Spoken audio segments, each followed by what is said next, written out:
अब कश्मीरी पंडितों के दर्द के पुख्ता इलाज की बड़ी पहल।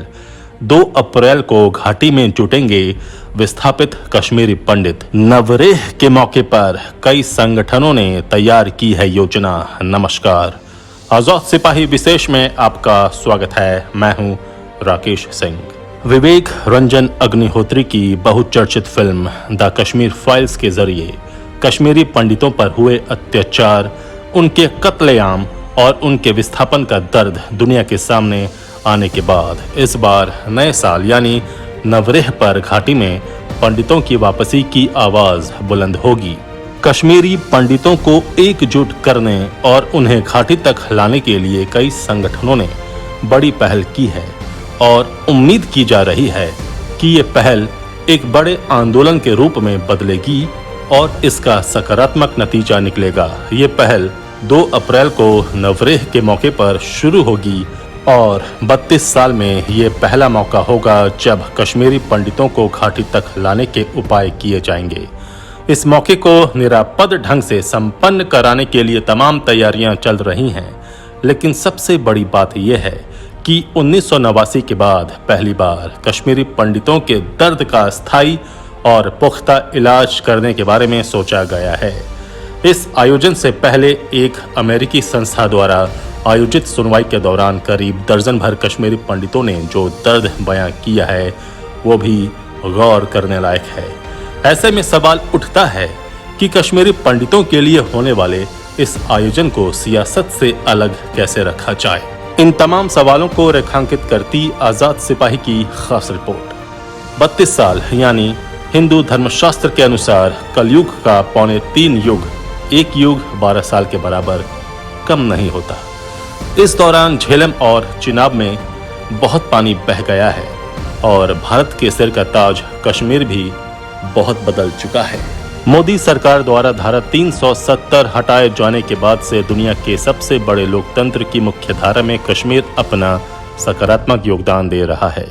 वहां पाकिस्तान पोषित आतंकवाद अब दम तोड़ रहा है, लेकिन कश्मीर का एक दर्द जो अब तक अनदेखा और उपेक्षित था, इस बार हमेशा के लिए खत्म होने की संभावना बन गई है। ये दर्द है कश्मीरी पंडितों के विस्थापन की। विवेक रंजन अग्निहोत्री की फिल्म द कश्मीर फाइल्स के जरिए दुनिया को कश्मीरी पंडितों का दर्द बयां करने के बाद अब इन विस्थापितों की घर वापसी की पहल शुरू हो रही है। कश्मीरी विस्थापितों के लिए काम करने वाले कई संगठनों ने ये पहल शुरू की है और 2 अप्रैल को 32 साल में पहली बार कश्मीरी पंडित घाटी में जुटेंगे। उस दिन नवरेह यानी नव वर्ष मनाने के लिए ये लोग एकत्र होंगे। इन्हें जम्मू और देश के अलग अलग हिस्सों से घाटी तक ले जाया जाएगा। वहां हरि पर्वत पर मां शारिका मंदिर में पूजा अर्चना के साथ ही पंडितों की वापसी की कामना की जाएगी। सार्वजनिक समारोह कर वापसी के लिए अनुकूल माहौल बनाने के प्रयास होंगे, जिसमें सभी धर्मों और संप्रदायों के लोग शामिल होंगे। इस समारोह को सियासी तामझाम और विवादों से अलग रखने के लिए इसमें सभी दलों के नेताओं को बुलाया गया है। इस पहल का नेतृत्व JK पीस फोरम नामक संगठन कर रहा है और दूसरे कई संगठन इसका समर्थन कर रहे हैं। घोषित कार्यक्रम के अनुसार शारिका मंदिर में पूजा अर्चना के साथ ही शेर कश्मीर पार्क में नवरेह मिलन कार्यक्रम होगा। घाटी में भाईचारे को बढ़ावा देने के साथ ही पंडितों की सम्मानजनक वापसी की आवाज बुलंद की जाएगी। कार्यक्रम का उद्देश्य 30 साल के विस्थापन के बीच धार्मिक सांस्कृतिक रीति रिवाजों से नई पीढ़ी को अवगत कराना और दहशत में घर बार छोड़ने के लिए मजबूर लोगों के लिए सुरक्षा और आत्मसम्मान की भावना जगाना है। इस पहल का सबसे खास पहलू ये है कि इस बार कोशिश है कि सभी धर्मों के लोगों को एक मंच पर लाकर पंडितों की वापसी का माहौल बनाया जाए। इसके लिए अंतर समुदाय सांस्कृतिक महोत्सव भी कराया जा रहा है। कोशिश होगी कि सभी लोग एक दूसरे की भावनाओं को समझें और सभी के प्रति सम्मान का भाव जगे। आयोजकों के अनुसार सर संचालक डॉक्टर मोहन भागवत भी नवरेह पर इस बार ऑनलाइन संबोधित करेंगे।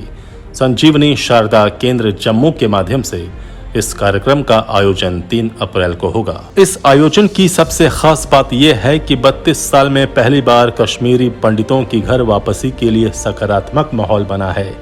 जम्मू कश्मीर से धारा 370 को हटाए जाने के ऐतिहासिक फैसले के बाद पहली बार सामूहिक स्तर पर इतना बड़ा कार्यक्रम आयोजित किया जा रहा है। 32 साल पहले जिन कश्मीरी पंडितों को अपना घर बार छोड़कर शरणार्थी बनने पर मजबूर होना पड़ा था, उनके मन में आशा का संचार हुआ है।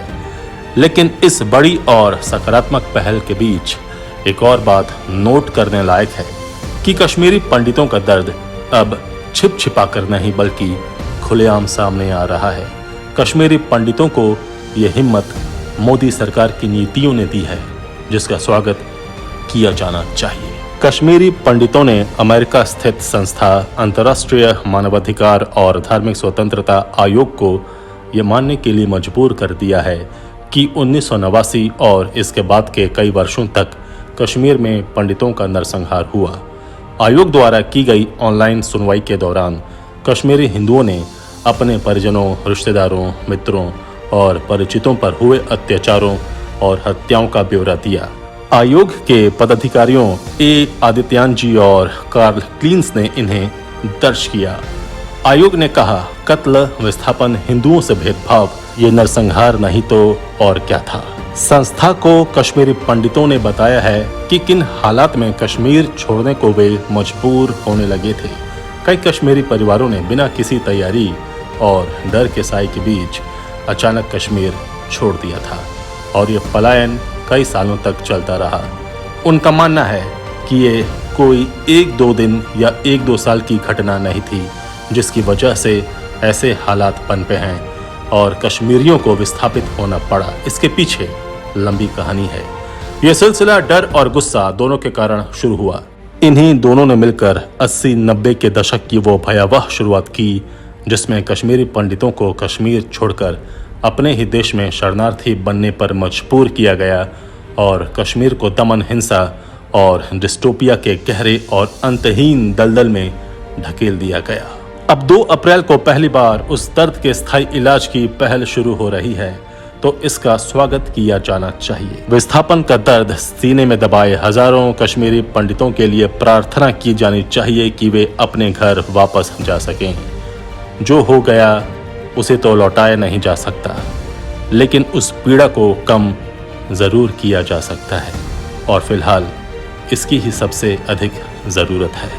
आजाद सिपाही के विशेष में अभी इतना ही। आप हमारे इस YouTube चैनल को जरूर सब्सक्राइब करें। आप हमारे Facebook पेज को भी जरूर फॉलो करें। धन्यवाद।